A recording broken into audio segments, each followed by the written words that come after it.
Bismillahirrahmanirrahim. Assalamualaikum warahmatullahi wabarakatuh.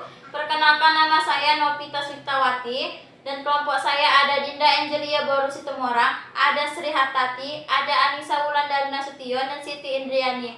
Kami dari Universitas Islam Negeri Sumatera Utara, Fakultas Sains dan Prodi Fisika, yang mana Prodi Fisika kami terdapat mata kuliah Bahasa Indonesia, dan kami mendapatkan tugas Bahasa Indonesia dari dosen pengampu kami, yaitu Bapak Rusdian Effendi. Kami mendapatkan materi tentang adanya makalah, membuat video pembelajaran tentang makalah. Dalam makalah ada beberapa yang harus kita ketahui, baik dari pengertian dari para ahlinya, baik jenis-jenisnya, tahapan, maupun manfaatnya, ada juga konsepnya. Nah, saya akan menjelaskan dari makalah. Baik, makalah termasuk salah satu jenis karya tulis ilmiah. Karya tulis ilmiah dihasilkan oleh pengarang yang sikap ilmiah, berarti mandiri. Oleh karena itu, penulis yang bersikap ilmiah menghasilkan sendiri hal-hal yang baru. Tanpa sikap ilmiah yang cukup memadai, seorang penulis tidak mungkin menghasilkan karya tulis ilmiah. Menurut Mukayat De Brotoliwijoyo 1993, ada 7 sikap ilmiah yang diperlukan penulis karya ilmiah, yaitu sikap ingin tahu, sikap kritis, sikap terbuka, sikap objektif, sikap rela menghargai karya orang lain, sikap berani mempertahankan kebenaran, dan sikap menjangkau ke depan. Pada umumnya, makalah ini juga mempunyai suatu konsep, di mana makalah konsep ini yang berupa makalah dipakai untuk tulis laporan penelitian sederhana, dan dalam pembuatan makalah harus memiliki konsep atau karakteristik yang memiliki suatu pustaka atau literaturnya, dan atau merupakan seperti laporan pelaksanaan kegiatan peneliti lapangan. Terima kasih, dari saya Novita Suitawati. Assalamualaikum warahmatullahi wabarakatuh. Saya Sri Hartati akan melanjutkan penjelasan dari teman saya tadi mengenai ciri-ciri makalah dan juga jenis-jenisnya. Baiklah, saya akan mencoba menjelaskan mengenai ciri-ciri makalah. Ciri-ciri makalah terbagi menjadi 4. Yang pertama, akurat dan menyeluruh. Maksudnya, makalah harus menyajikan fakta-fakta dan gagasan yang akurat, lengkap, dan tuntas. Yang kedua, memiliki sumber yang dapat dipercaya. Maksudnya di sini, makalah harus mengakui sumbangan penulis lain yang karyanya tentang topik sejenis. Ketiga, seimbang. Maksudnya adalah makalah harus mempunyai sudut pandang yang dibicarakan secara objektif dan seimbang dengan memperhatikan kekuatan dan kelemahan masing-masing.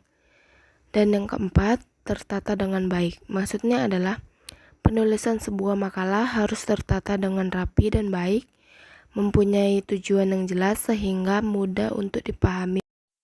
Jenis-jenis makalah.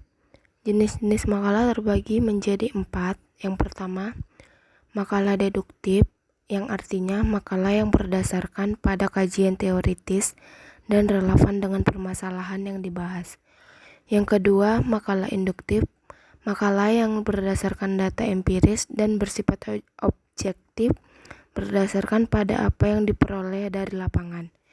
Yang ketiga, makalah kajian, yang artinya makalah yang digunakan sebagai sarana pemecahan suatu permasalahan yang kontroversial. Dan yang keempat, makalah kerja, yang artinya makalah yang dibuat dari hasil penelitian dan memungkinkan penulis untuk berargumentasi dari suatu permasalahan yang dibahas dan didapat.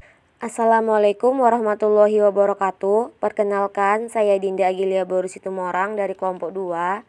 Saya ingin melanjutkan menjelaskan tentang struktur makalah. Ada beberapa struktur makalah. Yang pertama ada cover, kedua abstrak, ketiga daftar isi, keempat kata pengantar, kelima pendahuluan, 6 latar belakang, 7 rumusan masalah, 8 tujuan pembahasan, ke-9 isi, ke-10 kesimpulan dan saran, 11 penutup, 12 daftar pustaka. Pertama, cover. Cover atau sampul makalah memuat judul makalah serta nama penulis, logo, lembaga, atau institusi, tempat dan tahun terbit. Nama penulis ditulis dengan jelas, nama asli dan nama lengkap tanpa disingkat serta tanpa menyebutkan gelar. Alamat penulis memuat nama instansi atau lembaga tempat penulis bekerja atau menempuh jenjang studi. Tahun terbit adalah tahun pada saat makalah telah selesai penelitian dan penulisannya kemudian diterbitkan untuk umum.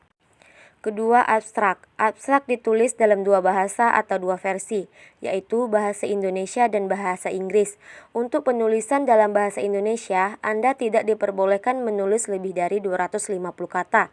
Sedangkan dalam bahasa Inggris, Anda tidak diperbolehkan menulis lebih dari 200 kata. Abstrak dapat berisi ringkasan atau bahasan pokok dari makalah, tujuan penelitian, metode penelitian, hipotesa, serta sedikit rangkuman hasil yang diperoleh berdasarkan penelitian yang dilakukan. Yang ketiga, daftar isi. Daftar isi memuat informasi halaman dari isi makalah, setiap bab dan subbab. Dalam makalah diberikan keterangan halaman agar memudahkan pembaca menemukan bahan yang akan dibaca. Daftar isi juga memuat daftar gambar dan daftar tabel. Keempat, kata pengantar. Kata pengantar mencakupi isi dari keseluruhan esensi makalah, yaitu membahas isi makalah secara menyeluruh namun umum. Hal ini perlu dilakukan agar pembaca mempunyai pandangan umum arah dan penelitian dalam makalah Anda tersebut. Biasanya pada kata pengantar, penulis juga mencantumkan ucapan syukur kepada Tuhan Yang Maha Esa, serta ucapan terima kasih kepada pihak-pihak yang telah mendukung dan membantu proses penyelesaian makalah. Yang kelima, pendahuluan. Pendahuluan merupakan bahasa awal topik penelitian di dalam makalah yang disusun oleh dan dari sudut pandang penulis. Pendahuluan tidak perlu ditulis secara luas, cukup cakupan luarnya saja, asalkan sudah mencakup esensi umum dari makalah Anda. Pendahuluan dapat dijelaskan secara umum dan singkat, namun tujuan dan maknanya jelas. Keenam, latar belakang. Latar belakang menjelaskan secara umum permasalahan yang ditemukan, serta mengapa masalah tersebut perlu untuk diteliti kemudian dianalisa dalam sebuah makalah. Latar belakang ditulis sejelas-jelasnya dengan penjelasan yang umum dan mudah dimengerti. Ketujuh, rumusan masalah. Rumusan masalah berisi pokok masalah yang ditemukan. Biasanya, rumusan masalah sangat singkat dan padat, tidak lebih dari satu paragraf serta berisi poin-poin pertanyaan atau masalah yang akan diteliti. Poin pertanyaan biasanya antara 2-3 pertanyaan. Rumusan masalah merupakan hasil pengerucutan dari bahasan pada latar belakang yang telah diulas sebelumnya. Yang kedelapan, tujuan pembahasan. Tujuan pembahasan berisi manfaat dari penelitian yang dilakukan. Pada dasarnya, manfaat ini ditunjukkan untuk pembaca. Manfaat diperoleh jika telah menemukan hasil atau kesimpulan dari permasalahan dan konfirmasi dari hipotesa awal. Tujuan pembahasan biasanya ditulis secara singkat namun menggambarkan serta mendeskripsikan manfaat penelitian kepada pembaca. Kesembilan, isi. Isi berisi uraian pokok dari topik makalah. Isi menjelaskan tentang permasalahan, penelitian yang dilakukan, metode penelitian, tempat penelitian, sasaran penelitian, serta penjabaran hasil data-data yang diperoleh di lapangan. Data yang diperoleh bisa merupakan data kualitatif, data kuantitatif, maupun mixed methods. Jika data dilakukan dengan proses wawancara, maka penulis bisa mencantumkan kutipan hasil pembicara dengan orang yang diwawancara atau narasumber tersebut. Yang ke-10, kesimpulan dan saran. Kesimpulan merupakan penjabaran dari hasil penelitian yang diperoleh. Hasil penelitian diperoleh dari analisis rumus masalah yang ditemukan kemudian dianalisis menggunakan teori dan metode penelitian yang dilakukan, sehingga diperoleh kesimpulan penelitian. Kesimpulan bisa sesuai dengan hipotesa, namun bisa juga tidak sesuai dengan hipotesa awal sehingga muncul sebuah kesimpulan baru dari rumusan masalah yang telah dijabarkan sebelumnya. Kesimpulan juga menjabarkan apakah penelitian dilakukan telah menjawab rumusan masalah atau masih diperlukan penelitian lanjutan. Saran. Saran lebih ditunjukkan penulis kepada pembaca. Saran diperoleh dari kesimpulan penelitian untuk lebih dikembangkan kembali, ditindaklanjuti maupun diterapkan.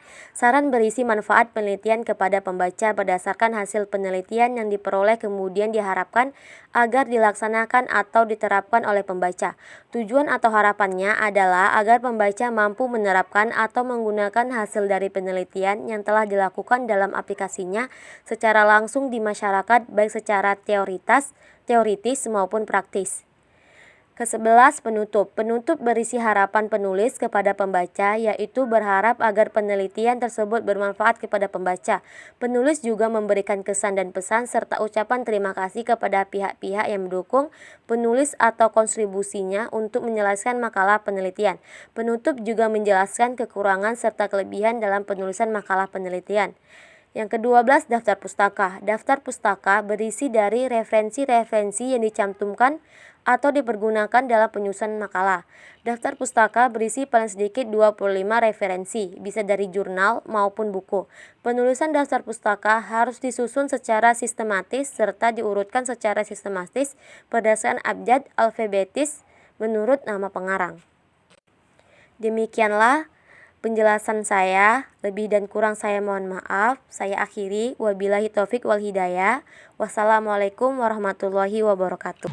Assalamualaikum warahmatullahi wabarakatuh. Saya Anissa Wulandari Nastian akan melanjutkan materi selanjutnya, yaitu tahap-tahap ketika akan menyusun atau menulis suatu makalah.